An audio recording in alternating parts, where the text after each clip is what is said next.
está siendo grabado a partir de ahora la sesión, así que cuidado con lo que dicen. Bienvenida a los compañeros que están acá, al profesor los demás, sí, a la compañera Karina.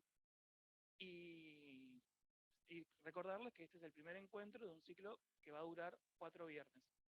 Tienen 3 viernes más para venir aquí y seguir formándose.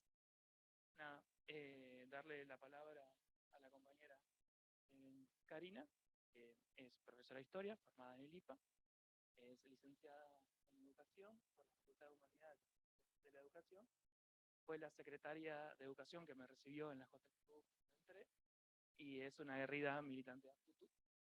Nada, tiene la palabra Karina. Bueno, muchas gracias por la presentación y bueno, gracias a los que vinieron acá y los que se están conectando. Bueno, celebro el ciclo que están armando y veremos qué podemos aportar. Y bueno, un honor estar en la mesa con Marlon, compañero, y con el profe Carlos, que fue mi profe en el IPA, y bueno, es una referencia de historia nacional. Así que vamos a ver qué podemos aportar. Bueno, yo quería arrancar hablándoles de movimientos sociales, ¿sí? Y para eso, ahí tenemos una presentación que Pablo nos va a ayudar a compartir, que van a ver la presentación y no nos van a ver a nosotros, pero bueno, es así. Capaz que le damos continuar.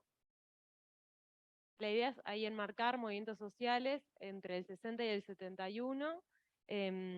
Bueno, como los ejes de esta presentación, la idea es que pensemos un poquito no solo ese periodo, que son 10 años, menos de 10 años, sino que pensemos en qué perspectiva se insertan los movimientos sociales en Uruguay.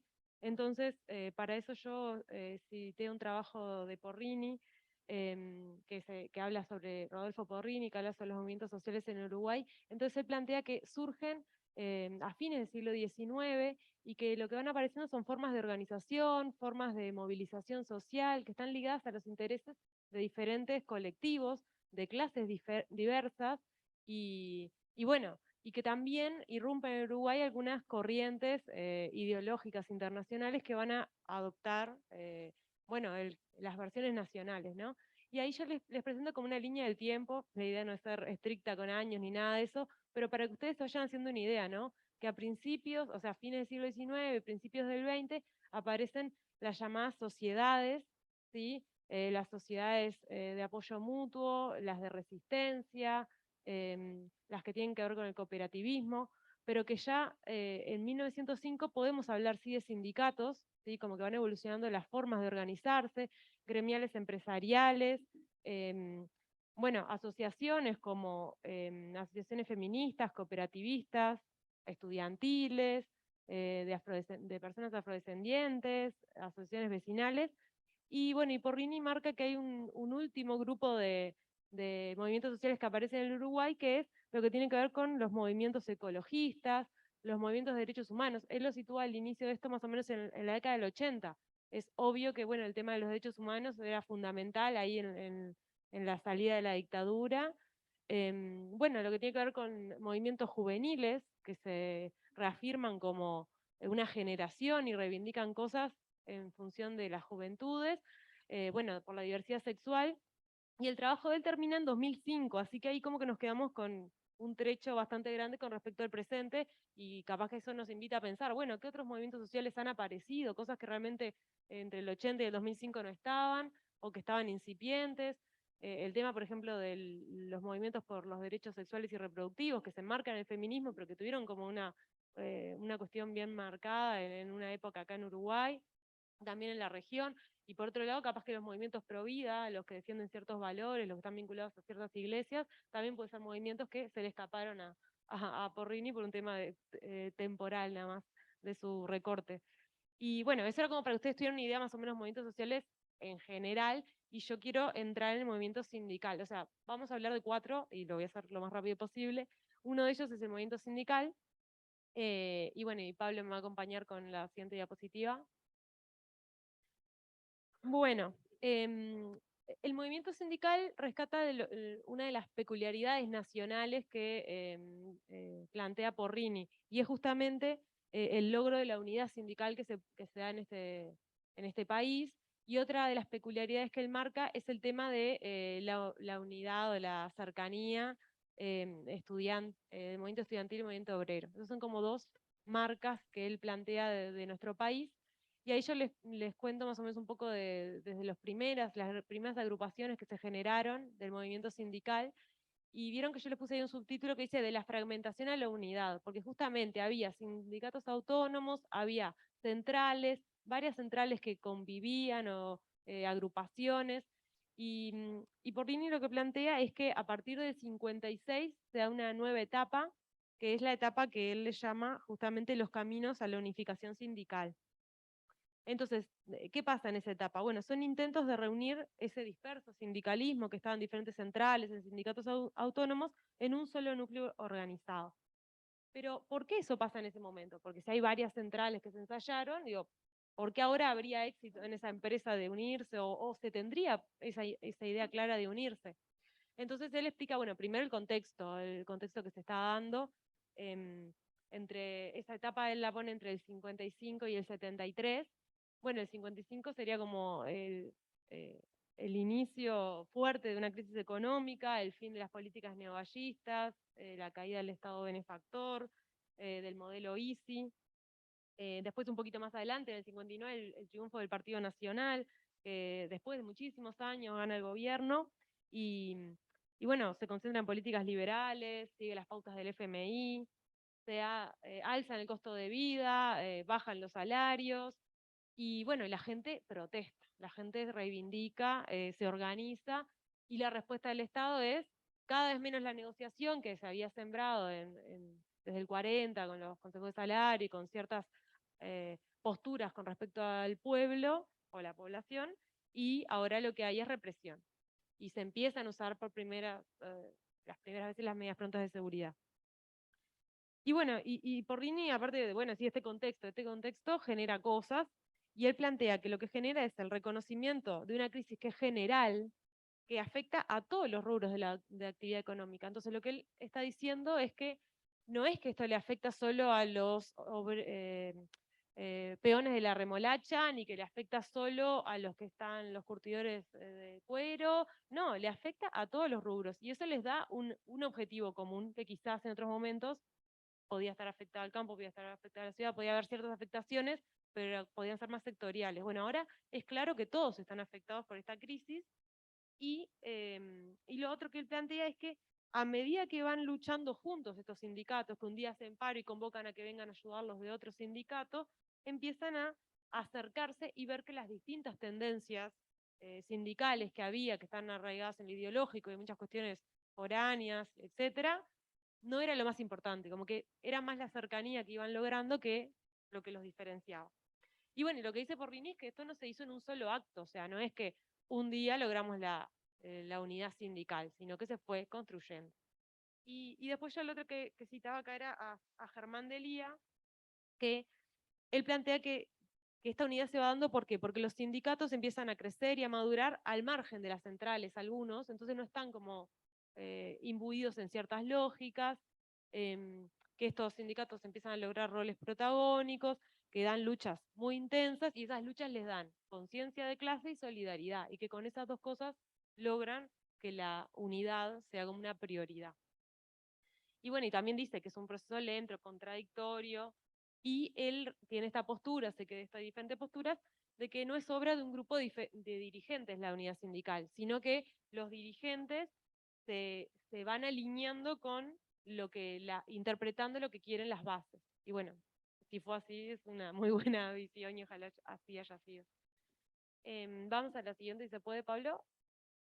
Bueno, y acá, nada, les quería traer unas luchas concretas. Los obreros frigoríficos, acá había 5 frigoríficos en aquella época, algunos en el cerro, una imagen, la primera es del cerro, y la otra es de obreros de fraiventos que están marchando hacia Montevideo. Los primeros están haciendo huelga de hambre, cosa que una medida, por lo que dice el autor, inédita, no era común. Y los otros, bueno, están marchando a pie de fraiventos a Montevideo. Y bueno, todo esto generó una gran conmoción a medida que iba pasando, y la Federación Autónoma de la Carne convoca a la Comisión Coordinadora Pro Central Única. O sea que ahí empieza a darse esta cuestión de hacer acciones concretas para la unidad. La siguiente, por favor. Bueno, y acá les traje algunas imágenes sobre trabajadores rurales movilizados. Y, y bueno, tomé un autor que se llama Agustín Juncal, que hace un estudio de cómo, en parte su estudio plantea cómo la prensa de izquierda ayuda a visibilizar la movilización rural. Eso es como re importante porque era visible que las calles de Montevideo estaban tomadas, pero lo que no era visible con los medios de comunicación de aquella época, bueno, y la hegemonía que había comunicacional, ver que en el interior está pasando algo también. Y entonces ahí tenemos una primera imagen del sol que habla de la huelga de los tamberos, la segunda imagen es del Popular y habla de una reivindicación sobre una ley de arroceros. No veo mucho, estoy hablando un poco de memoria. Y la otra, no veo por la distancia y mi poca visión. Y la otra es sobre el sindicato de remolacheros, que eran sindicatos que se estaban creando en esa época, ahí en principios de los 60. Y, y bueno, y vamos a la siguiente, si quieren. No, la anterior, ahí va. Y bueno, y quise poner aparte uno de los sindicatos como más emblemáticos de esta época, también rural, que es el de la caña de azúcar en Bella Unión, la UTA, la Unión de Trabajadores Azucareros de Artigas. Ahí, bueno, lo que quería compartirles de esto es que la UTA se fundó en el 61 con la llegada de Sendik, y hay una académica que se llama Silvia Merenson, que lo que plantea es, hace un poco un estudio de la figura, el simbolismo de los peludos. Bueno, ella recoge pila de cosas que están re interesantes. O sea, cada una de estas diapositivas sería un mundo si nos pusiéramos a investigar y a leer más. Ella lo que plantea es que algunos de los miembros de la UTA dicen, la UTA apareció un día para el otro, como que ellos estaban en la nada y que apareció, y que eso tuvo que ver, como que Sendik fue y construyó. Y ella como que discute un poco eso porque dice, no, un movimiento tan de esas dimensiones no tiene raigambre si viene alguien a decir algo que no va a estar bien recibido. Entonces, como que ellos subestimaban su propia capacidad previa a la llegada de Sendik, que bueno, que fue como se entregó a la causa y de la ciudad al campo, a los lugares más lejanos del país, mirándolos de óptica de Montevideo. Y, y bueno, hay pila de cosas que ella estudia y plantea. Pero bueno, lo básico, y para compartir, es que los cañeros instrumentaron un recurso novedoso, que fue el de las marchas de Bella Unión a Montevideo caminando. Fueron 5 marchas, creo que fueron entre el 62 y el 71. No sé, no lo anoté, perdón. Carlos después capaz que nos ayuda. Son 600 kilómetros, son como peregrinaciones, o sea que tiene hasta un tema religioso, que capaz que algunas personas por la religión tenían esa manera de manifestar su interés por algo. Instalaron un fuerte simbolismo, dice la autora. La significación del peludo, ella dice que cuestiona y denuncia las bases de la narrativa nacional que definió al Uruguay como una Suiza de América. O sea, esa construcción como que se ve totalmente interpelada cuando aparece esa persona, ese grupo de personas, hombres y mujeres. Ahí yo les puse una cita que no llego a leer, a ver si la tengo en el celu, que es una cita del Sol, que dice,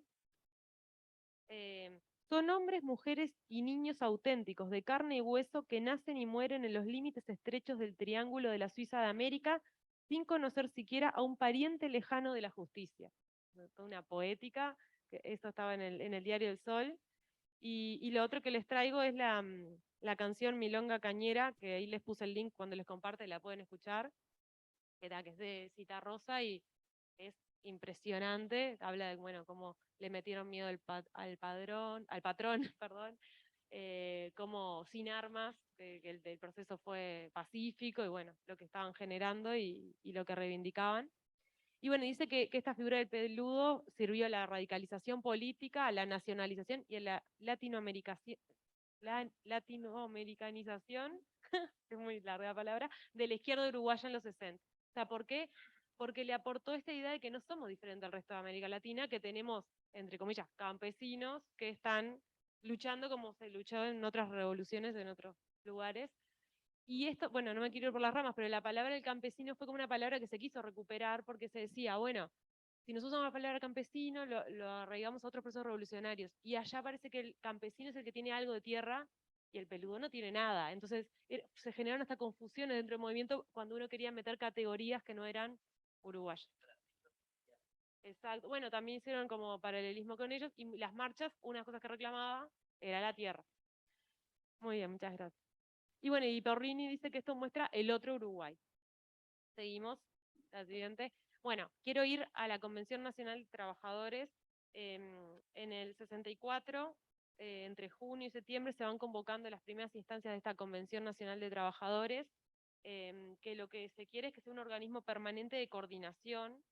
Y yo acá les puse la declaración de principios, que bueno, les voy a sacar algunas de las ideas. Por ejemplo, habla de la unidad combativa, de la independencia de clase, de la solidaridad, de la lucha internacional de los trabajadores, la reivindica. Sin embargo, ellos plantean que no quieren unirse a ninguna central internacional. O sea, lo que quieren es solidaridad internacional, pero no ser parte de tal central. Bueno, el mejoramiento de las condiciones materiales y culturales, una sociedad sin explotados, esa categoría es importante de que hablábamos en la entrada, bueno, qué categorías se usan, ¿no? Para ir definiendo. Bueno, y la solidaridad con los demás colectivos, o sea, no solo con los trabajadores, sino con jubilados, estudiantes, campesinos, uso esa palabra, maestros, profesionales, etc. Y bueno, en esto hablando de la unidad con esos otros sectores, vamos a la siguiente.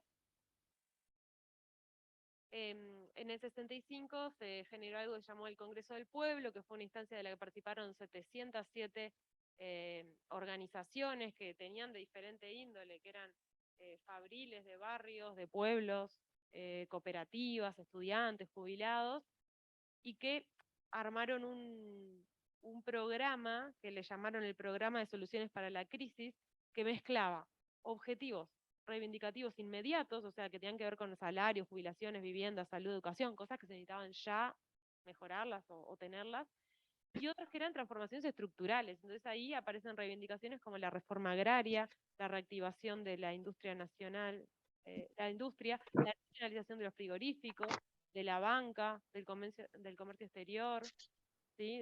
También habla sobre los entes y los entes del Estado, etc. Y bueno, como para completar un poco más, después del Congreso del Pueblo, que fue en el 65, se dio un congreso en el 66, que fue el Congreso de Unificación Sindical, en el cual ahí sí podemos decir que se crea la CNT, la Convención Nacional de Trabajadores, queda como organismo fijo. Se disuelve el CTU, que era la otra central que pervivía, y bueno, tiene su declaración de principios, su programa que adopta íntegramente el programa del Congreso del Pueblo, lo adopta la CNT, y un estatuto que habla de la democracia sindical, etc. Perdonen que voy tan rápido, pero no quiero aburrir. Y vamos con la siguiente. Bueno, mi amor. La siguiente.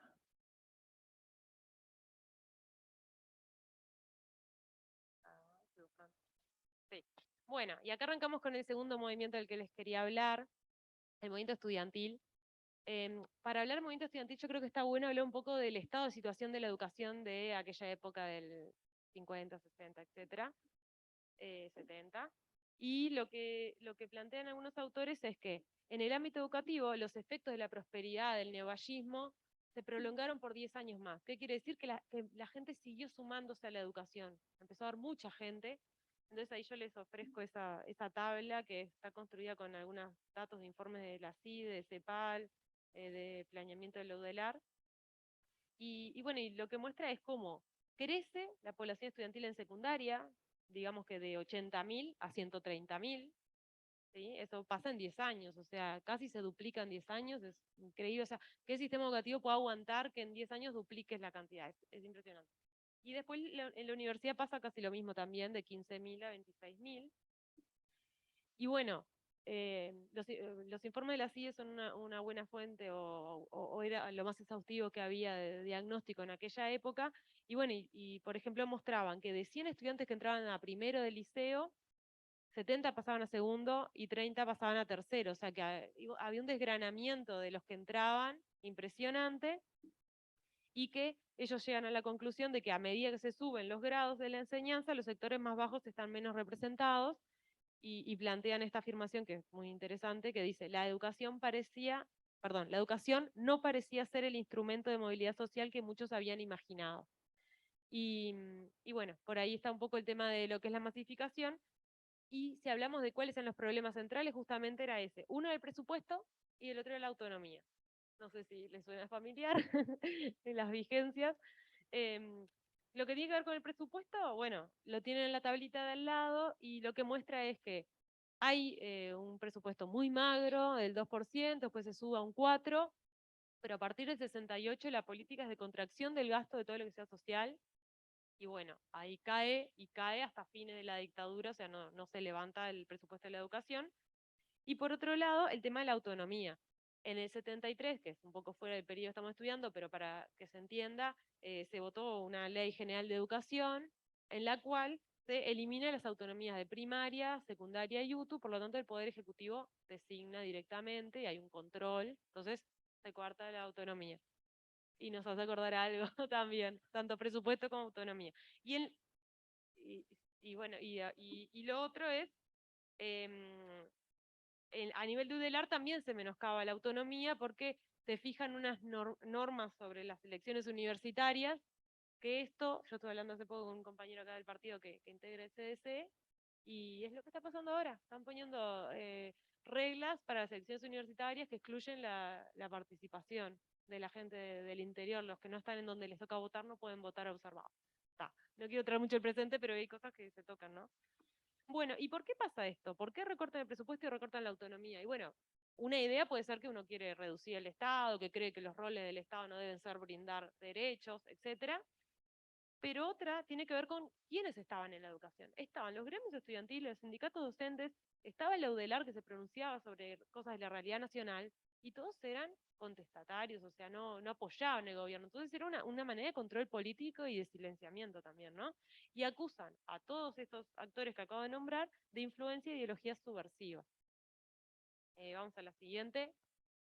Y entonces ahí yo les traje, siempre hablamos mucho de la FEU, entonces dije, vamos a ir por otro lado. Y hay un trabajo que es de Villero y Katestein, que son dos chicas, dos mujeres, y lo que plantean es un poco el estudio a nivel de secundaria y de UTU. Entonces ahí tienen una primera imagen, es el órgano de prensa del Frente Estudiantil Revolucionario, que era el gremio del IABA.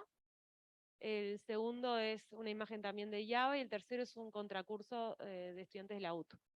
En el primero, bueno, obviamente, el órgano de prensa tenía todo lo que, lo que podían meter en esa época, tenía la cara de Che, decía barricada, era como se llamaba el órgano, y aparte tenía una frase de Artigas, o sea que el posicionamiento de los gurises, impresionante.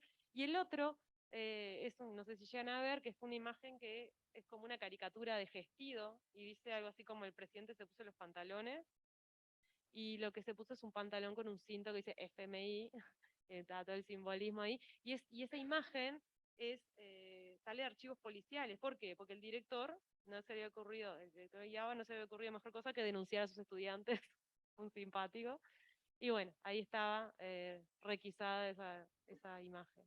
Y después lo otro es los contracursos, ahí, esos en la Plaza Cagancha, chiquilines de la UTU diciendo, bueno, este país necesita técnicos, no parece, se están cerrando UTU, se está recortando el presupuesto. Y bueno, estas autoras analizan esto y plantean que, bueno, que los 60 es una época de movilización estudiantil, que es un fenómeno que obviamente trasciende el Uruguay, eh, pero que bueno, que el Uruguay tiene raigambre en estas cosas que hablamos hace un rato, no las voy a repetir.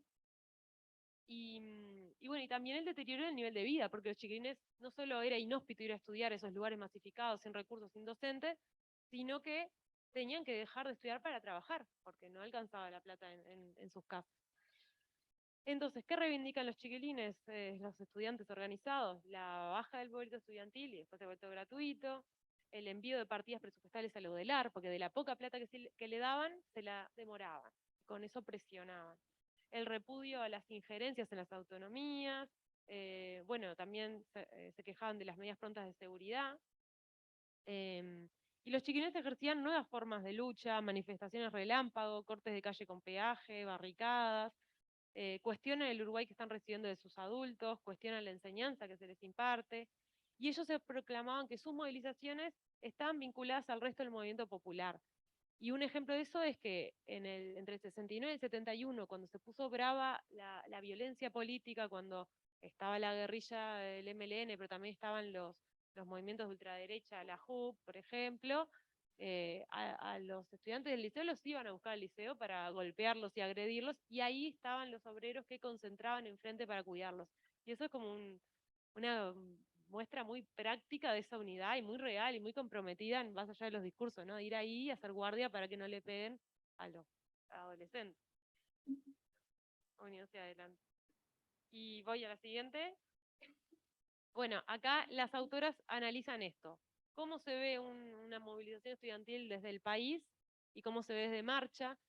Plantean que en el país aparecen en la sección policial, se los criminaliza, se saca de contexto lo que sucede, dice que generan disturbios, que rompieron autos. Bueno, sabemos la fuerza del aparato represivo y en qué medida los gurises con unos carteles podían dar vuelta un auto, quizás sí, quizás no. O sea, bueno, se sacaba de contexto, se criminalizaba. Y Marcha tenía otro enfoque, obviamente, que hablaba de luchar, de causas justas, ponía la lucha estudiantil en su contexto. Porque ¿cuál era el contexto? Estaban matando estudiantes. O sea, no era que estaban pasando cosas horribles en la educación, pero también estaban asesinando jóvenes. Y bueno, esto de ir paseando por los policiales, por la información nacional, por las portadas, por los editoriales, dicen las autoras que va construyendo un discurso sobre los estudiantes, o varios discursos. Y pasan de irrelevantes a personajes trascendentes, a protagonistas, ¿no? De esa época que están viviendo. Bueno, la última imagen, sí, Pablo, la última de este movimiento, quería traer el entierro de Liberarse, que estamos a 2 días, esa foto del Popular, y bueno, está, la movilización en la calle, está bueno ver también la cantidad de gente que estaba apoyando y el sentir ahí. Y vamos con la siguiente. Bueno, movimiento cooperativo. Acá, la historia del movimiento cooperativo, como les decía, desde fines del siglo XIX había algún ensayo de lo que se llamaban las sociedades cooperativas.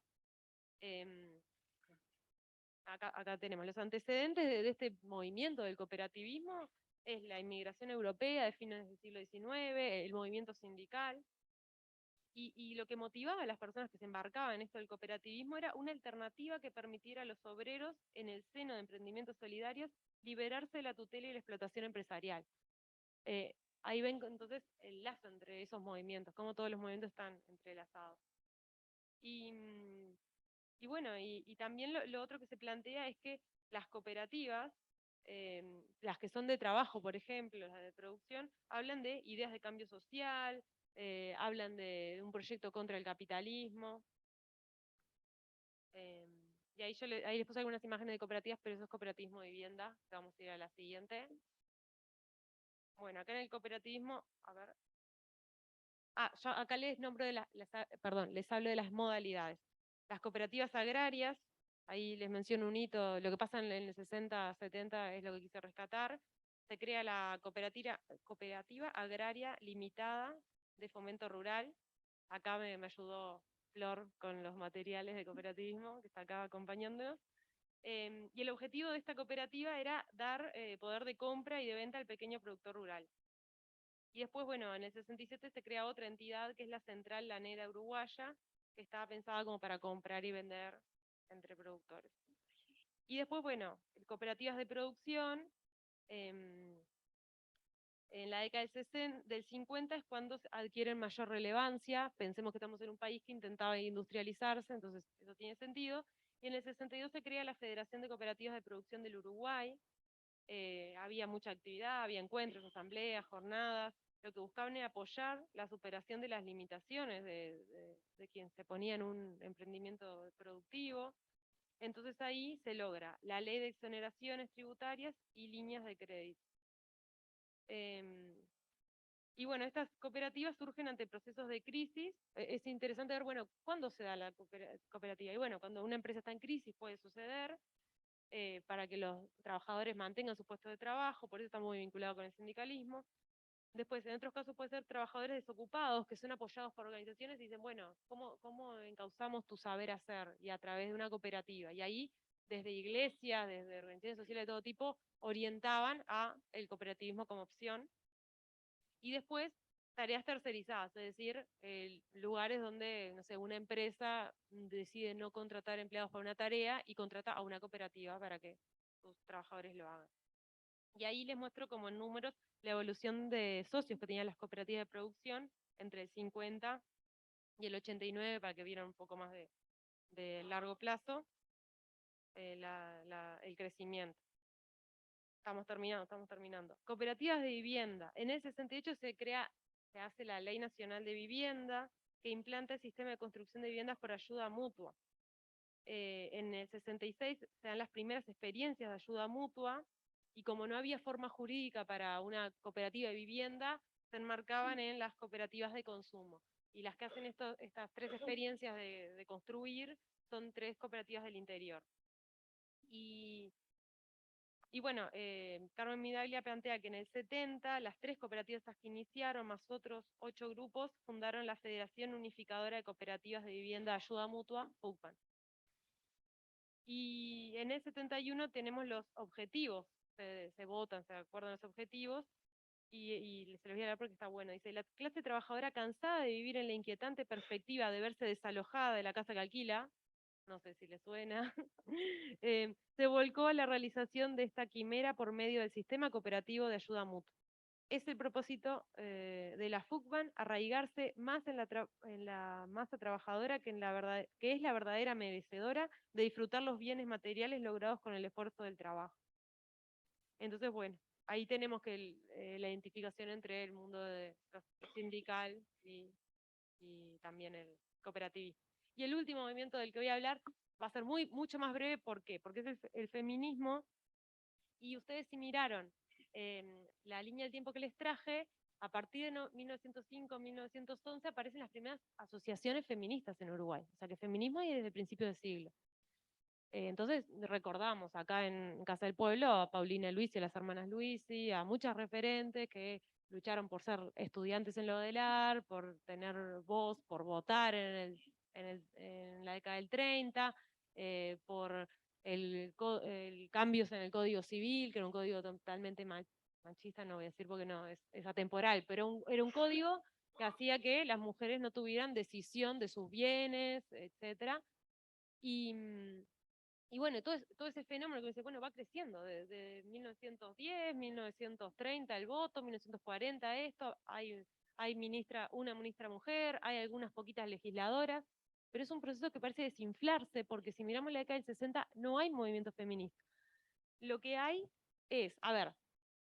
son mujeres que notan su lugar secundario en la sociedad, pero en ese momento uno las ve abocadas a luchar por una causa que parece superior, que es la de clase.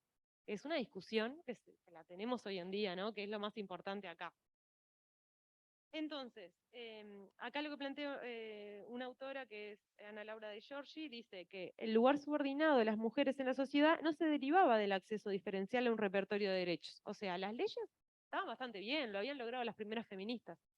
Lo que había era una construcción histórica mucho más profunda que ponía a las mujeres en el ámbito privado, adentro de sus casas. Y entonces, lo que cuenta de la década de 60, si tenemos algo parecido al feminismo, es que a pesar de que la militancia en los 60 era androcéntrica, dice, ¿qué quiere decir androcéntrica? En el sentido de que era la figura del Che. Todos querían ser el Che, los hombres y las mujeres. El hombre nuevo era el hombre nuevo, justamente. Entonces dice, a pesar de que pasó eso, la izquierda, de algún modo, habilitó ciertas transgresiones de género. ¿Cuáles eran las transgresiones? Vos eras una joven que se esperaba que estuvieras en tu casa, que tejieras, que qué sé yo, que fueras buscando marido, y en realidad lo que hacías era anotarte al liceo, porque te decían que estudiar era importante, y eso te lo decía la izquierda, y te anotabas en la universidad. Ibas a una marcha, ibas a un campamento, ibas a un plenario, y eso te sacaba de ese destino que se esperaba para las mujeres en esa época. Y dice, eso es muy bueno porque dio transgresiones al orden de género, pero también vieron incongruencias en las mujeres. Entonces acá les voy a leer esto cortito que dice: todas recuerdan perfectamente aquel momento de emancipación de género habilitado por la militancia. Esto que les decía, salir al mundo, poder hablar en asamblea, que las escucharan.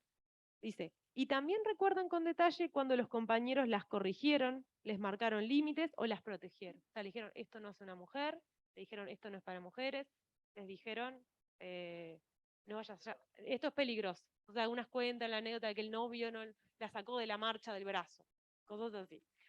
Bueno, y terminando, el feminismo cuando aflora nuevamente en los 80 y la salida de la dictadura, y aparecen frases como la revolución quedó en las puertas del hogar, o sea, ellos veían a sus compañeros muy revolucionarios, pero dentro de la casa les pedían que hicieran todas las mujeres.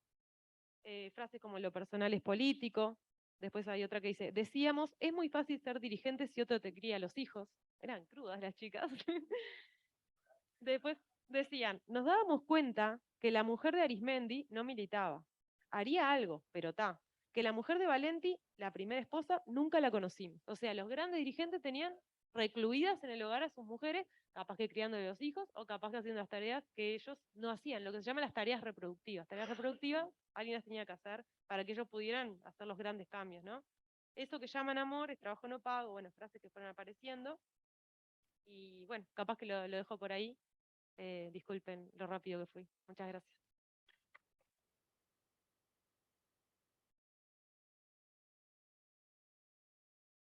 Bueno, bien, antes de darle la palabra a Carlos, quería avisarles, tanto a los que están por Zoom como a los que están presentes, que al final va a haber una ronda de preguntas, tanto para los que quieran preguntarle a Cari, como para los que quieran preguntarle a Carlos. Nada, ahora me toca la tarea de presentar a Carlos De Masi. Estoy muy orgulloso por este momento. Carlos De Masi es profesor y historiador, es egresado del IPA y de Facultad de Humanidades respectivamente.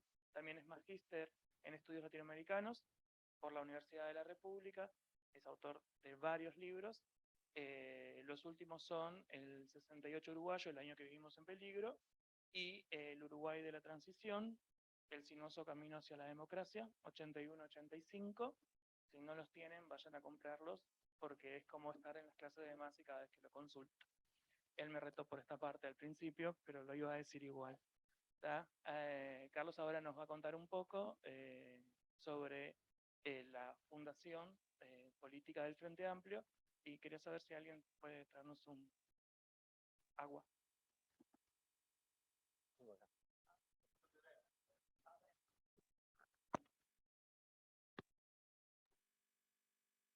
Bueno, primero que nada, buenas noches. Les pido disculpas porque tengo la voz un poco afectada y estoy un poco resfriado, pero cuando uno está un poco enfermo es conveniente que se junte con otros semejantes de manera de que el egoísmo no haga que solo uno pida licencia médica, sino que haya varios en la misma situación. Es una especie de solidaridad bacterial que podemos iniciar acá todo un proyecto. Bueno, muchas gracias por la invitación, muchas gracias por la presentación, Marlon, y muchas gracias además por la posibilidad de participar en esta instancia de formación. Bueno, me han pedido que hable de la formación del Frente Amplio, y hay mucho para hablar. Espero, digamos, poder ceñirme más o menos al tiempo. Tal vez una de las cosas primeras que complica cuando uno habla de la formación del Frente Amplio es que las palabras han cambiado de sentido. Entonces, cuando uno habla, por ejemplo, de la izquierda, hoy en día se representa mentalmente algo distinto de lo que se representaba, por ejemplo, en los años 50. Que era la izquierda en 1950, era algo diferente. Era el progresismo en 1950, era algo diferente. El Uruguay políticamente tiene una característica que la tiene hasta la fundación del Frente Amplio, y es el hecho de que en los dos grandes partidos tradicionales del país se incluyen todas el abanico político. Es decir, hay derecha colorada y derecha blanca, hay izquierda colorada y izquierda blanca. Entonces eso, digamos, hacía que se dispersara, lo que podemos llamar el impulso renovador en la sociedad se dispersara en varios partidos.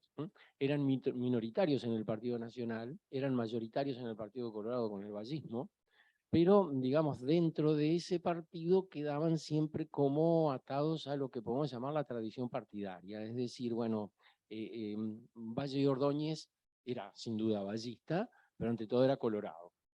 Y entonces, digamos, prefería siempre un acuerdo entre colorados que un acuerdo entre sus adversarios políticos, aunque pensara parecido.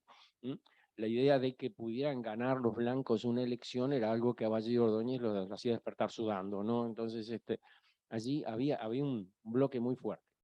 Pero eso generaba también, digamos, una situación bastante peculiar, porque, por ejemplo, lo que podemos llamar sectores progresistas del Partido Nacional, el vallismo, sectores de izquierda, partidos menores, en algunas instancias se reunían todos buscando el mismo objetivo. Eso fue muy claro, por ejemplo, en la década del 30.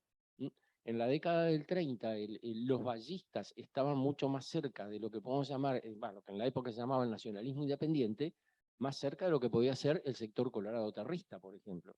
Y eso de que uno podía encontrar compañeros políticos mucho más confiables entre los adversarios que entre los propios partidarios del mismo partido, eso realmente generaba un problema, un conflicto interno. Pero la década del 30 pasó y se asimiló, digamos, esa instancia, y los partidos se recompusieron. Y, digamos, uno ve que en la 15 de Luis Valle Berres, por ejemplo, hay gente que tiene pasado terrista. No es que los terristas se fueron todos con Manini, no. Y también, digamos, dentro del nacionalismo independiente, que era muy antiterrista, había gente que, bueno, que era falangista. Es decir, eran antiterristas de acá, pero si hubieran estado en España, hubieran estado al lado de Franco. Entonces, allí, digamos, había una serie de situaciones que resultaba muy difícil, digamos, asimilar así a lo que era la realidad del país.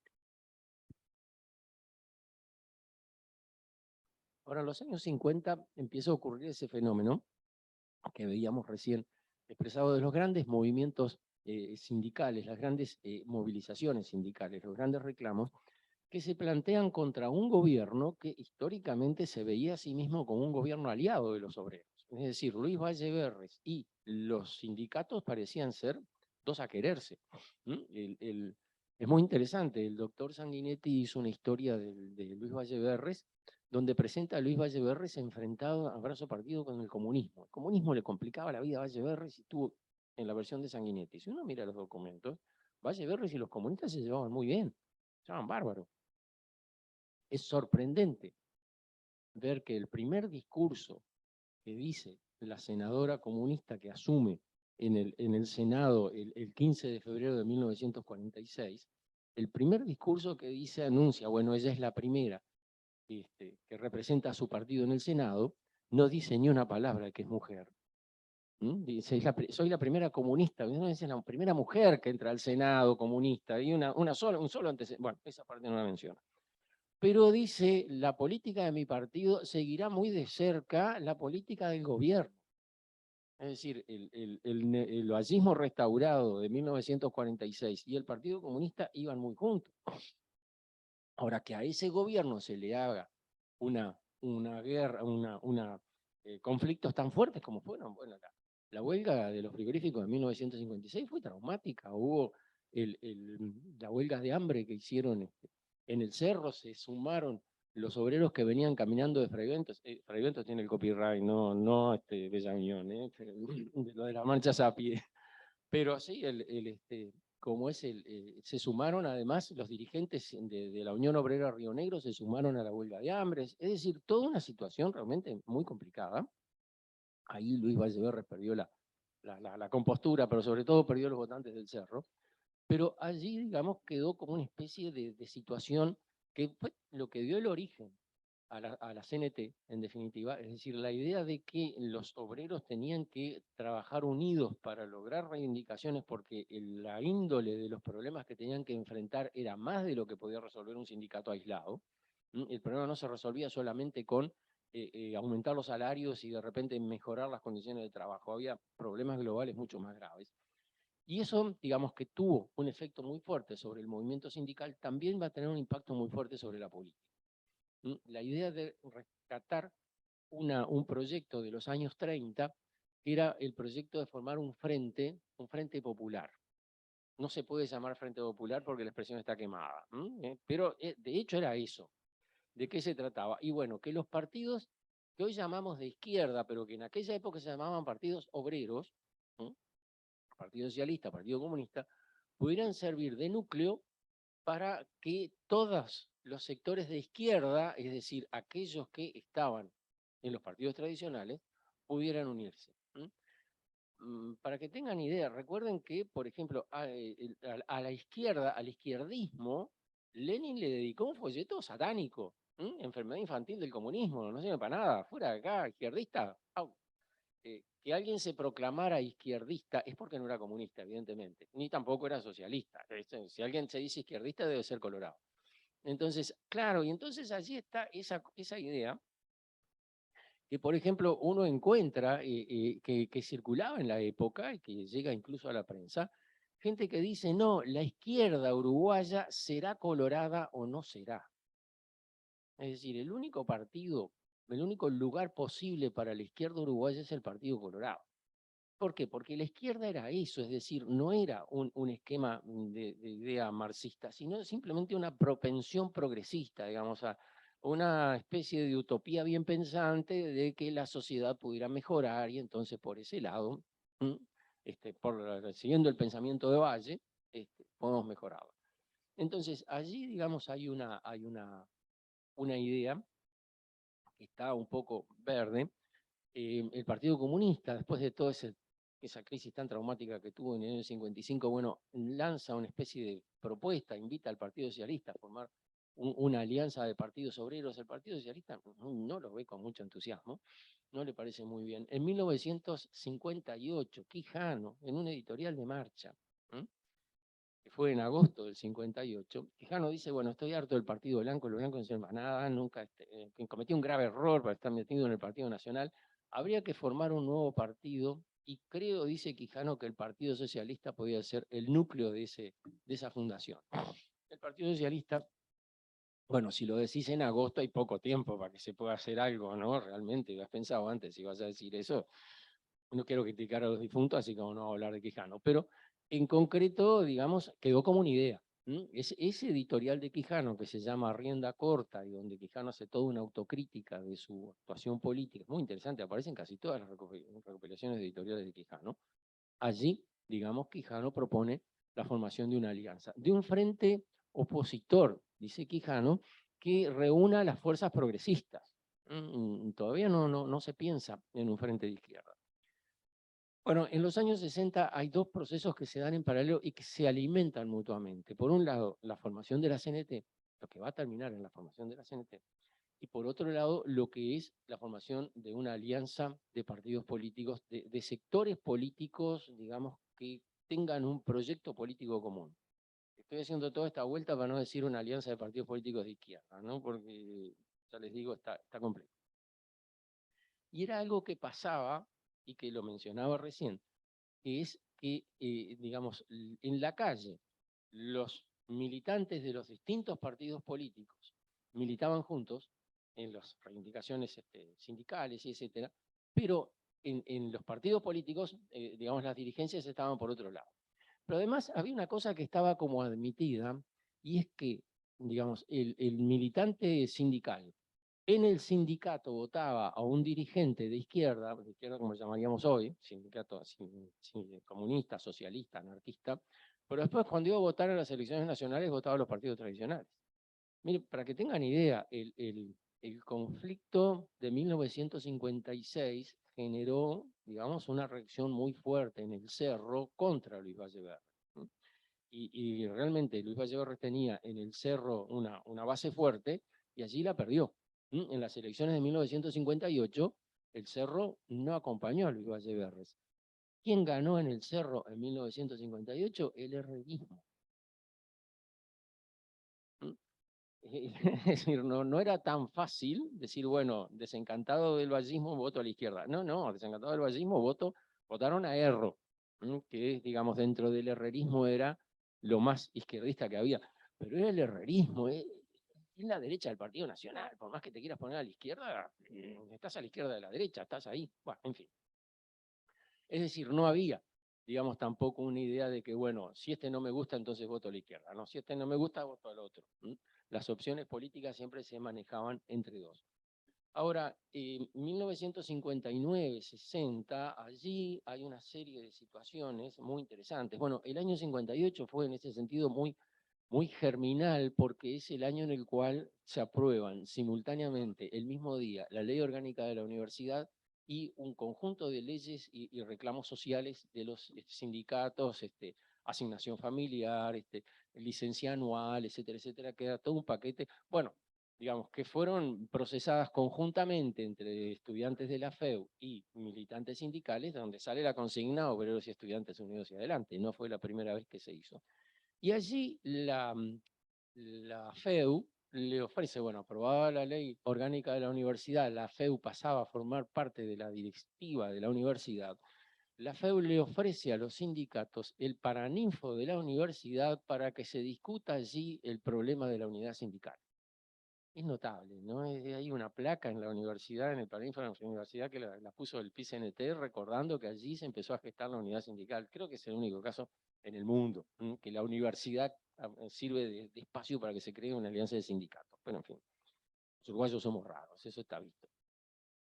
Ahora, el problema de la unidad sindical va en paralelo con el problema de la unidad política. Las dos cosas van juntas. Y hay allí un punto que, digamos, era muy difícil de gestionar, que era la distancia que había entre el Partido Comunista, visto, digamos, tal vez no sin razones, como un partido muy maniobrero y muy dependiente de Moscú. El Partido Comunista siempre dijo que dependía de Moscú, así que bueno, esto no es nada raro, pero eran vecinos peligrosos. Y por otro lado, digamos, la desconfianza de sindicalistas cristianos, anarquistas, socialistas, que venían a los comunistas más bien como que querían, ya venían afilando los cuchillos para comérselos en dos panes. Entonces, allí hay todo un proceso como de negociación, digamos, que en definitiva está muy presionado, creo yo, desde las bases, y que se logra en 1961 un primer acuerdo para echar a andar una central sindical, un tipo a título de prueba, ¿no? Bueno, a ver qué tal anda, y luego, que después se va a concretar en la CNT, y también en 1960-61 se empieza a hablar del tema de la unidad política. Y allí, digamos, se plantea un problema, y es que cuando se hablaba de unidad, no se hablaba de la misma unidad. El gran problema, el gran centro de debate en 1961-62 fue qué pasaba con el Partido Comunista. ¿Alianza política con o alianza política sin el Partido Comunista? Y ese debate atravesó directamente el Partido Socialista. Es un debate que se juega acá, en este espacio, y donde se peleó con mucha fuerza, ¿no? Con mucha vehemencia. Uno lo ve reflejado en las cartas de electores de marcha. Las cartas de electores de marcha vienen a funcionar un poco así como un foro abierto donde cada uno da su opinión. Y bueno, gente que decía que el Partido Socialista y el Partido Comunista tenían que estar juntos, gente que decía que de ninguna manera eso no podía ocurrir, socialistas, veteranos, históricos que firmaban que estaban completamente en desacuerdo, que el partido hiciera un acuerdo con sectores de la derecha y no con el Partido Comunista. Un debate que atravesó así por el medio al Partido Socialista y que con el resultado de las elecciones del 62 resultó además muy traumático. Es decir, allí se produce una fractura muy fuerte, Frugoni, digamos, sale a prender fuego a la dirigencia socialista reacciona, se produce allí todo un conflicto mal. Una situación, digamos, que hace pensar, bueno, esto es el fin de cualquier intento de unidad de nada, acá murió todo, punto final. Pero no fue así. No fue así. ¿Por qué? Porque creo yo, ahí aparecen dos cosas. Primero, la experiencia de la formación de la CNT, las alianzas con los comunistas podía funcionar. Era viable. Cuando los comunistas decían, no queremos hegemonizar la central, no quería decir que se fueran a portar bien, pero sí quería decir que no iban a hegemonizar la central. En ese sentido, digamos, estaban dispuestos a cumplir ese compromiso. Y por otro lado, ocurren los episodios del año 68. Y los episodios del año 68, además de ser episodios muy traumáticos, son también muy reveladores. Veíamos la foto del entierro de Liberarse. En el entierro de Liberarse se juntaron muchas más personas que las que votaban al Partido Socialista, al Partido Comunista en Montevideo. Es decir, allí había mucha gente desencantada del partido de gobierno. Históricamente Montevideo era un baluarte del vallismo, y allí, digamos, había un momento en el cual había gente que le estaba diciendo al vallismo, bueno, no te llevo esta, con esta no la llevo. Ese desencanto empieza a generar la idea de que se puede formar una alianza de los partidos. Ahora, ¿qué tipo de alianza? No una alianza de la izquierda, ni siquiera, digamos, una alianza tipo Frente Popular, sino una alianza opositora. El primer proyecto es una alianza opositora, y allí es muy interesante, después de, bueno, cuando ya el año 68 va avanzando, estamos en octubre, noviembre del año 68, Óscar Brusquera, que era profesor de historia, habrán leído el ciclo artiguista y todas esas cosas. Óscar Brusquera, que también escribió En Marcha, escribe una serie de 2 o 3 articulitos En Marcha titulados ¿Qué hacer? Ya estamos, el fantasma del leninismo que está apareciendo, ¿no? ¿Qué hacer? En ese escrito, que yo creo que no es producto simplemente de las elucubraciones de Brusquera, sino que hay allí mucha conversación detrás y él es el que se encarga de ponerlo por escrito. Allí Brusquera hace todo un análisis de, digamos, cuál es la situación. Bueno, el Partido Nacional, el Partido Colorado están fracturados al medio, claramente. Dentro del Partido Colorado está pasando lo que nunca antes había pasado desde 1904, que la derecha está siendo la mayoría del Partido Colorado. El riverismo se había transformado en la mayoría del Partido Colorado y el Partido Nacional lo acompañaba. Claro, sí fue una sociedad de toda la vida. Es decir, si uno mira pachequismo más la 15 de Jorge Valle, más la Alianza Herrero Ruralista de Chegoyen, y eran el 85% del Parlamento. Tenía mayoría absoluta, no había ningún problema. Y era, digamos, una alianza de la derecha, pero que habían llegado al gobierno en buena medida con los votos de la izquierda, de las izquierdas de sus sectores. Entonces, allí lo que se empieza a reclamar es, bueno, la formación de un frente opositor. Allí, de nuevo, el semanario Marcha se transforma en el abanderado de esa idea, le echan para adelante. Cada vez que entrevistan a un dirigente político, le preguntan, ¿y usted qué pensaría de la posibilidad de este? El tipo de repente está hablando de otra cosa, pero decime, contestame. Y entonces allí como que se va delineando un espacio donde participan dirigentes de varios sectores diferentes que empiezan a tener, digamos, un primer espacio de encuentro en la oposición al gobierno de Pacheco. Entonces, hay algunos, bueno, legisladores del PDC, Juan Pablo Terra, del Partido Comunista, Enrique Rodríguez, pienso en los senadores, ¿verdad? Del Partido Colorado, del vallismo, Michelini, Álvaro Bayo, Vasconcellos, del Partido Nacional, el Pancho Rodríguez Camuso, Ferreira Aldunate, Carlos Julio Pereira.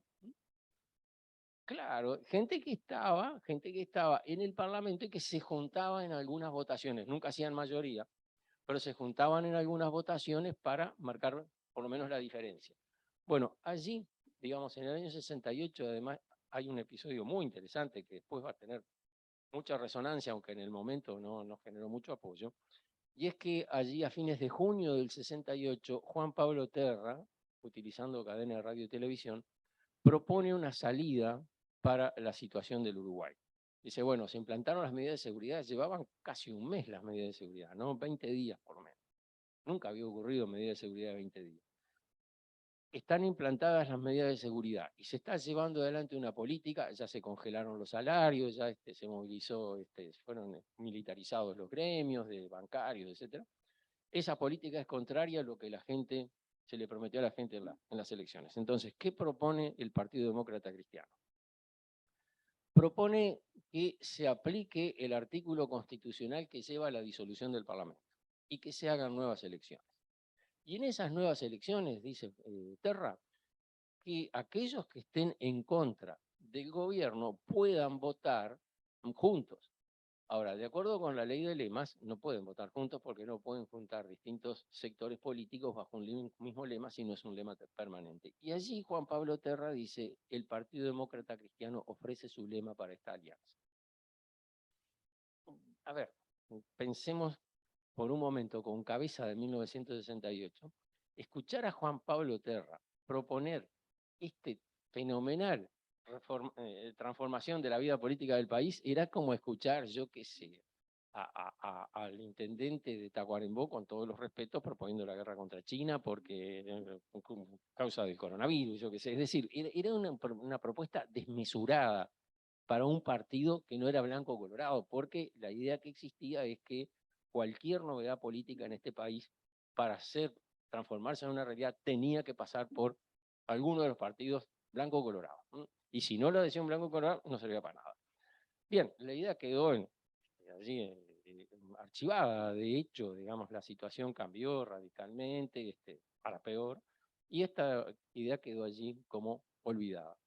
Ahora, Brusquera dice, bueno, vamos para formar una alianza. Primero, no tiene que ser una alianza de la izquierda, no tiene que ser presentada como una alianza de la izquierda, dice Brusquera, porque la izquierda es muy minoritaria y allí está cambiando el sentido de la izquierda.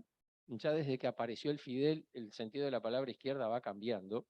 Fidel, Frente Izquierda de Liberación, ya el Partido Comunista está dispuesto a autoproclamarse izquierdista. Lenin está muerto, no va a pasar nada. Por otro lado, digamos, lo que se propone, la idea que está allí funcionando, dice Brusquera, que esa izquierda que es tan minoritaria pueda aliarse con sectores de los partidos tradicionales. Ahora, ¿cómo se hace? Problema a resolver, para aliarse con sectores de los partidos tradicionales. Hay dirigentes de los partidos tradicionales que se han cruzado, se han ido del partido y se han ido a sectores de izquierda. El nombre es Fidel y el lema del Fidel lo inventó un blanco, Luis Pedro Bonavita. El Partido Socialista tenía gente que se había venido del Partido Nacional, incluso del Partido Colorado, pero se vienen solos. Es decir, la experiencia de 1962 mostró que Erro, que tenía terrible votación en Montevideo en 1958, en 1962 no lo acompañó nadie a la experiencia de la Unión Popular. Entonces, ¿qué es lo que hay que hacer? Y acá Brusquera introduce una cosa interesantísima. Dice, los dirigentes de los partidos tradicionales que se vayan del partido tienen que llevarse una parte de la tradición del partido. Se van del partido porque el partido está traicionando su tradición. Los vallistas que se vayan del Partido Colorado tienen que irse del Partido Colorado reivindicando el vallismo. Y los blancos que se vayan del Partido Nacional tienen que irse reivindicando el antiimperialismo de Herrera, reivindicando esos aspectos, pero entonces llevarse, decir, el partido abandonó estas ideas, yo me voy a un lugar donde las puedo aplicar. No irse en persona, está bueno, ¿no? Uno piensa, claro, tiene que ser así, sí, claro, porque la vimos funcionar, pero funcionaba todavía allí en ese momento, era una novedad. Y claro, fíjense, si gente como Michelini, Álvaro Bayo, Vasconcelos, reivindicando el vallismo, dicen, dejo el Partido Colorado, bueno, caramba, era una cosa creíble. Jorge Valle decía, hay que romper con el viejo vallismo, tenemos que renovar el partido, qué sé yo, y se iba para la derecha. Bueno, entonces el partido del vallismo quedaba vacante prácticamente. Entonces, dice Brusquera, esa es la idea, pero ¿cómo se tiene que procesar? No se puede hacer una alianza, y ahí resolvió un problema que venía del año 62 y que prácticamente después no se volvió a plantear. No se puede hacer una alianza sin el Partido Comunista. El Partido Comunista tiene que estar en esa alianza, pero no puede ser el que inicie el proceso. Es decir, el proceso tiene que realizarse así.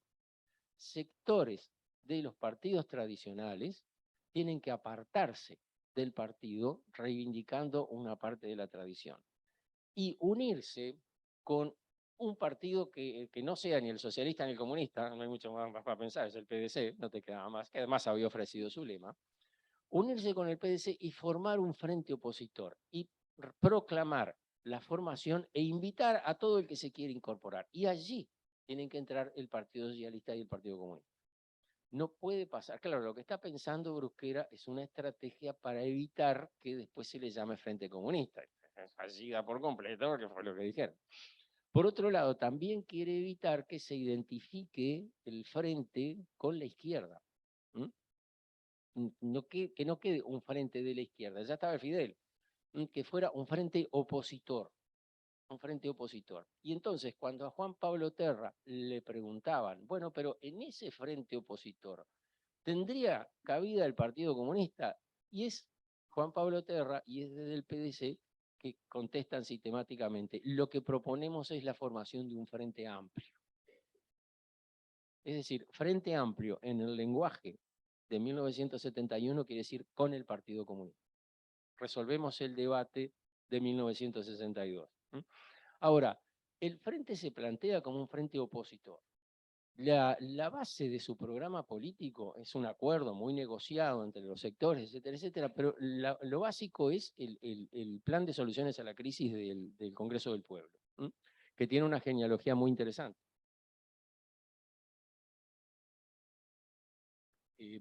Entre los años 63 y 65 se procesó todo el ensayo de la CIDE. La CIDE trabajó muchísimo, hizo un diagnóstico espectacular que todo el mundo lo usó después porque era lo más completo que había, y también hizo una serie de proyectos que, bueno, un plan de viviendas, una reforma educativa, un plan de, como sea, un programa de rural, en fin, reforma del Estado, reforma en varios aspectos. Y entonces, digamos, allí quedó como una especie de proyecto pendiente. Muchos de los técnicos que participaron en la CIDE participaron después como asesores de los proyecto de formación de la CNT en el Congreso del Pueblo.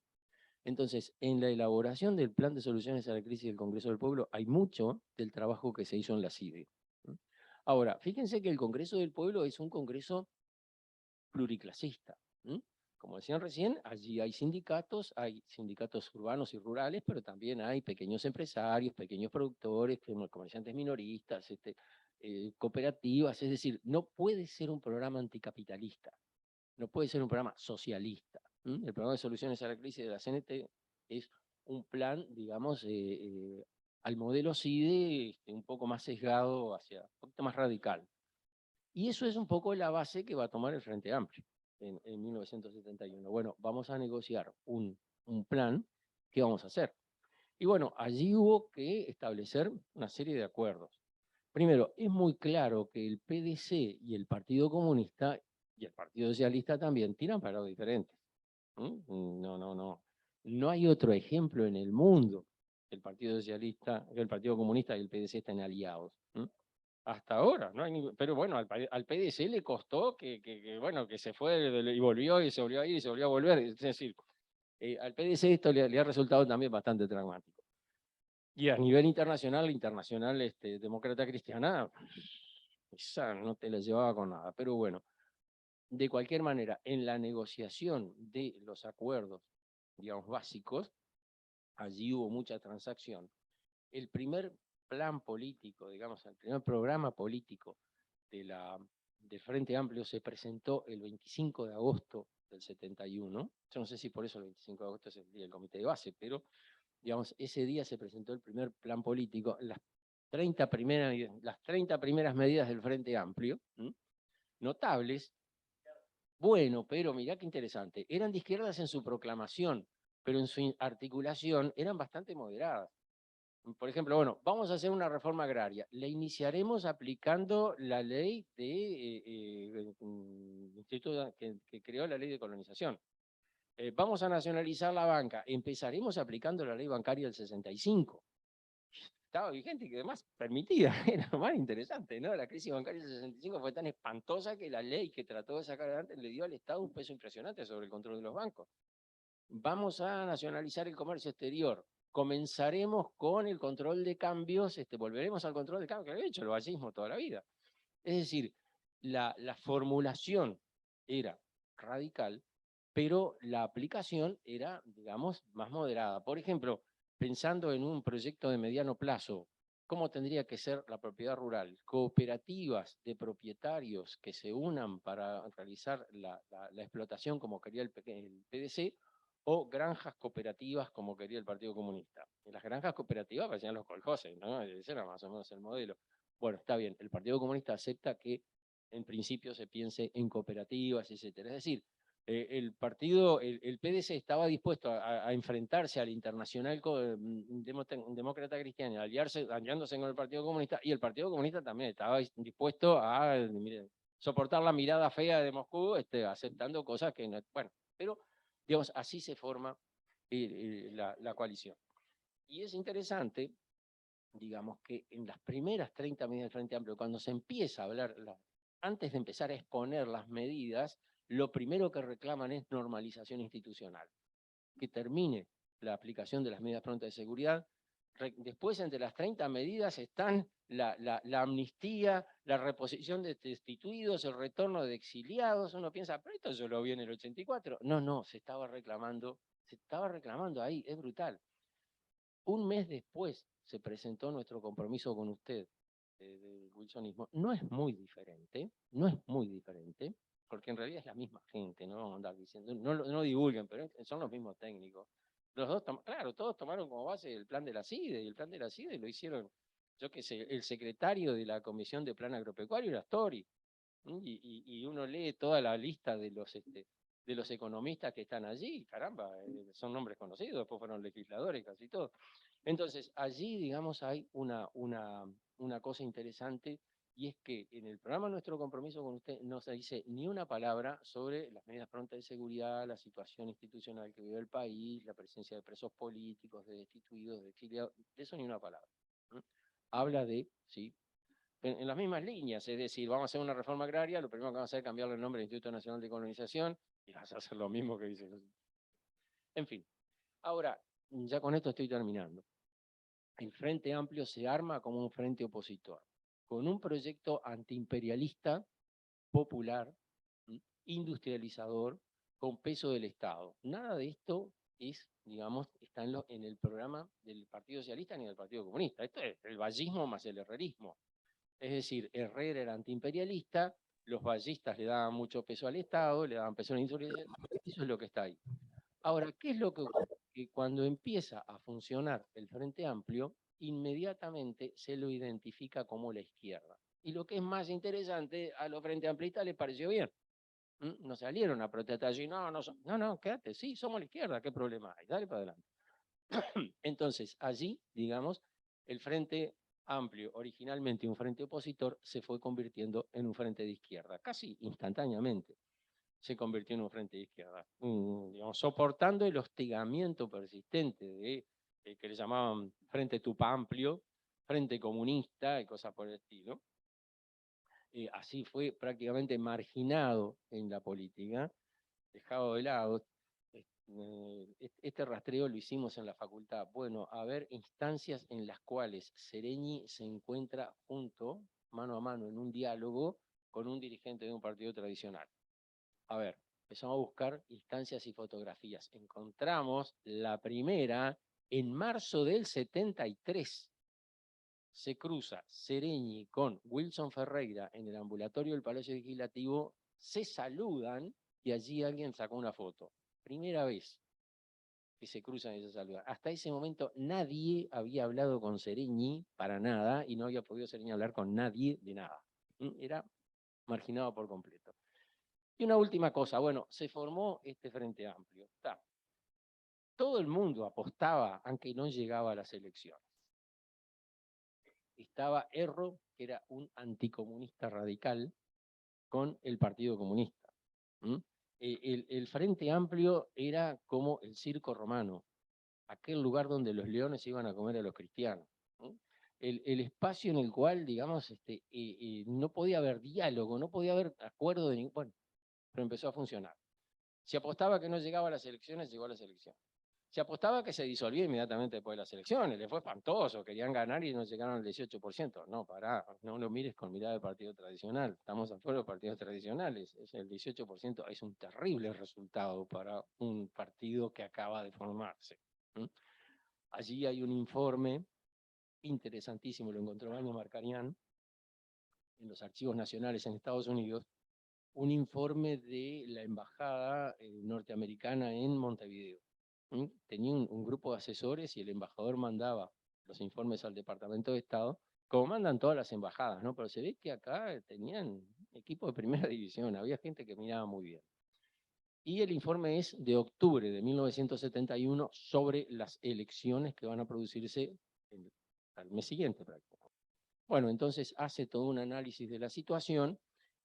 Según el análisis que hacen estos tipos, bueno, el Frente Amplio probablemente las elecciones va a ganar un partido tradicional y probablemente alguno de los más conservadores.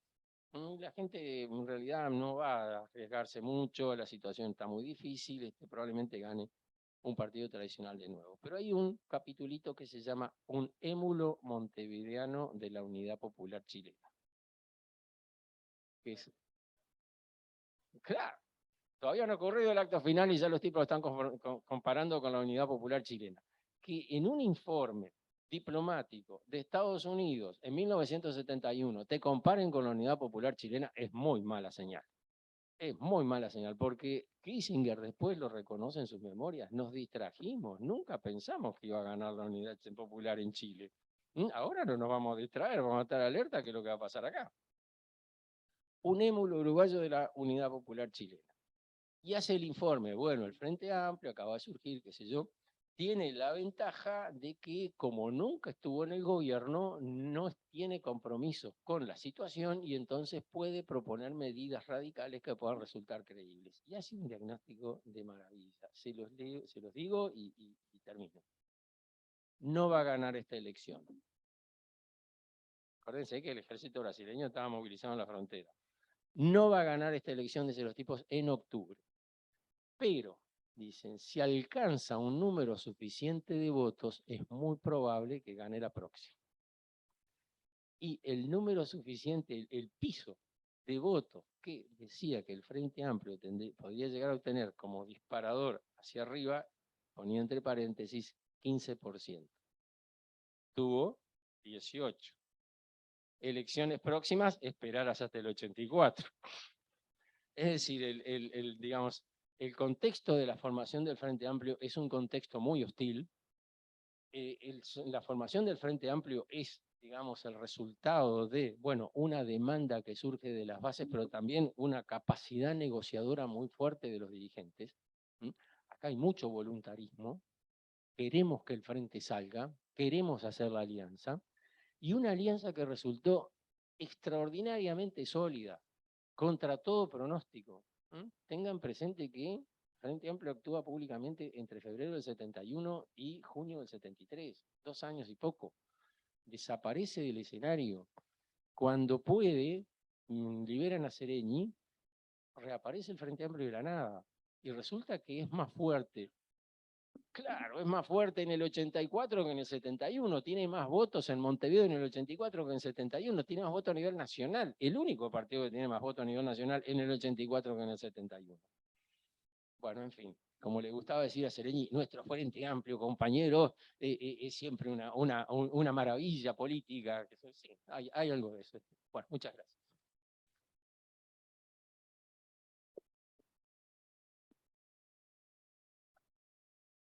Bueno, muchas gracias, Carlos. Antes de pasar a la ronda de preguntas, quería invitarlos para el próximo encuentro, que es sobre impulsos y frenos durante los gobiernos progresistas. Nos van a acompañar el compañero Daniel Olesker y Constanza Moreira. ¿Tá? Es el viernes que viene y a partir de entonces, los viernes siguientes, acá en el ciclo de formación. Cedemos la palabra a las preguntas, tanto de la gente que está presente como del Zoom. No sé si tienes alguna por ahí, Pablo. Acá levantan la mano y tienen el micrófono.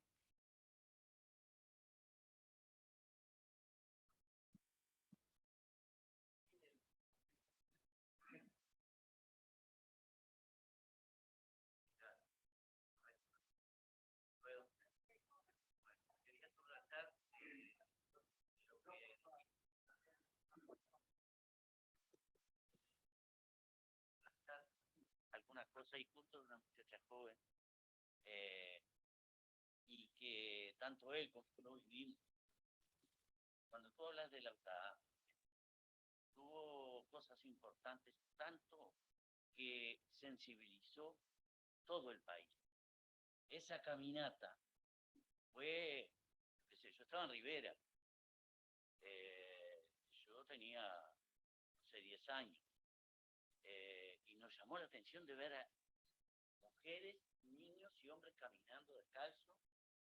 Desde atrás, que vienen caminando desde allá, y todo se sensibilizó todo el lugar.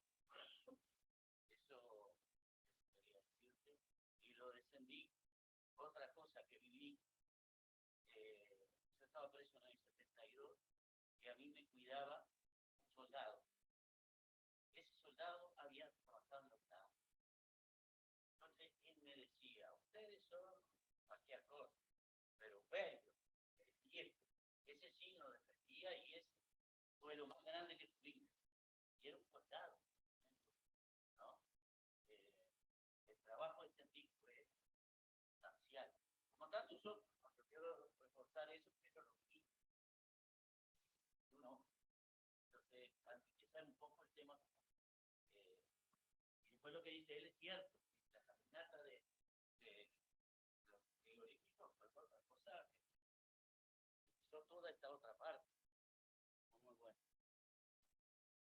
Sobre eso que tú decís de los de UTA, Silvina Merenson comentaba que cuando fue a UTA, cuando llegó a Bella Unión, llegó a UTA y en UTA había un cartel que decía por la tierra y con Sendic, y entre paréntesis, padre. Y era el año 2000, 2002, no. Y dice que, bueno, tenía un contacto que era un dirigente de UTA, entonces fue a hablar con el dirigente de UTA, el dirigente de UTA la recibió, sí, como no, vamos a UTA, que eso, pero primero vamos a pasar por no sé dónde, que tengo que comprar jabón de descarga, y le hizo toda una explicación de los fantasmas que andaban habitándolo y tal. Exactamente, toda la racionalidad económica del marciano, pero por otro lado el misticismo estaba ahí todo pendiente. Y además me comentaba después, ella descubrió con sorpresa que muchos de los tipos peludos que eran militantes radicales de izquierda en Utah cruzaban la frontera y votaban partidos de derecha. No, inexplicable. En fin, pero datos que... Claro, los obreros estaban blancos y colorados. Eso una vez en una instancia que hizo Porrini en la Facultad de Humanidades sobre el tema de la historia sindical, invitó a un montón de veteranos dirigentes, para hacer una jornada, en fin, había hecho todo un trabajo de investigación, entonces quería presentar eso. Y bueno, había un trabajo que había hecho Isabel Ullébor, que ahora está en la parte de Derechos Humanos, pero en aquella época era estudiante, con un veterano que había trabajado en un sindicato, creo que metalúrgico, sí, metalúrgico, sobre la huelga metalúrgica del año 50. Y me pidió a ver si yo lo comentaba. Bueno, yo lo tenía que comentar, y me llamó la atención, la huelga general de los metalúrgicos de 1950 se largó el 16 de julio del 50. Vaya, qué fecha. Entonces, cuando me tocó comentar el trabajo, dije, bueno, en fin, la huelga, cómo eso había formado después, la UNRWA, cómo todavía cómo los gremios metalúrgicos eran pequeños sindicatos que ahí van a poner la posibilidad de encontrar, que eso, y largué así, tipo globo de ensayo. Me llamó mucho la atención el día que lanzaron la huelga general. Bueno, un veterano pidió la palabra, estaba conversando, sí, él había estado en la huelga, recién había entrado a trabajar en la industria, pim, pam, pum, contestó todo un montón de cosas, y al final dice, y con respecto a lo que plantea el compañero profesor, eso del compañero profesor me pareció muy bien, con respecto a lo que plantea el compañero profesor, quiero aclararle que la asamblea fue en horas de la mañana. Sabíamos bien, me dice el tipo, que la mayoría de la gente nuestra era blanca y colorada, como que el fútbol solo le importaba el blanco y lo colorado, ¿no? Pero por concesión a ellos había que hacer la asamblea en la cancha de básquetbol de Peñarol, es decir, donde está ahora el Palacio de Peñarol, en horas de la mañana, porque después de las 2 empezaba el partido, ya cada uno en su casa, escuchando la radio. Es decir, que sí, esa coexistencia entre bases blanquicoloradas y dirigencia izquierdista generaba, digamos, una negociación complicada todo el tiempo. Bien, si no hay más preguntas, ¿no? Damos por finalizada la actividad. Les agradecemos por haber participado y los esperamos el viernes que viene. Hasta luego.